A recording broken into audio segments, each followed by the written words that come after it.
Nepaisant gausybės prokurorų įtarimų, Gintautas Kėvišas vėl 5 metus vadovaus Nacionaliniam operos ir baleto teatrui. Konkursą jis laimėjo be konkurentų. Kultūros ministras sako, kad Kėvišas bus atleistas tik jeigu teismas pripažins jį kaltu. Tačiau prokurorė sako, kad byla teismo gali net nepasiekti. Kodėl domėjosi Aurelijus Griškevičius? Tyrime dėl iššvaistytų 37 milijonų litų rekonstruojant Nacionalinio operos ir baleto teatro sceną įtarimai pateikti 5 asmenims dėl piktnaudžiavimo, turto iššvaistymo ir apgaulingos apskaitos. Vienas iš įtariamųjų Gintautas Kėvišas, tačiau jis ir toliau vadovaus teatrui. Kėvišas laimėjo konkursą. Konkurentų į šias pareigas jam ir vėl nebuvo.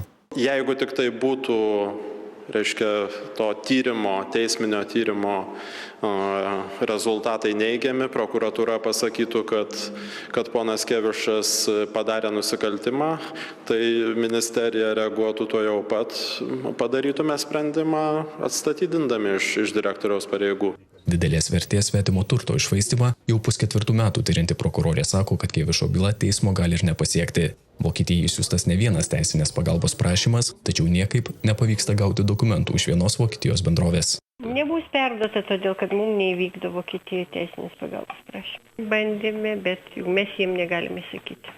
Dabar dar vasara. Vienu žodžiu, bandėme, kreipėmės mes per Eurojustą visur, visais kanalais, kuriais įmanoma kreiptis. Neturim pirminių dokumentų.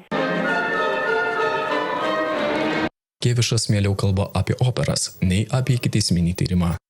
Ar jūs tikitės manęs paklaust, pavyzdžiui, apie Otelo sėkmę arba Madame Butterfly sėkmę? Ir ar taip sakant, ar nenorit šito paklausti?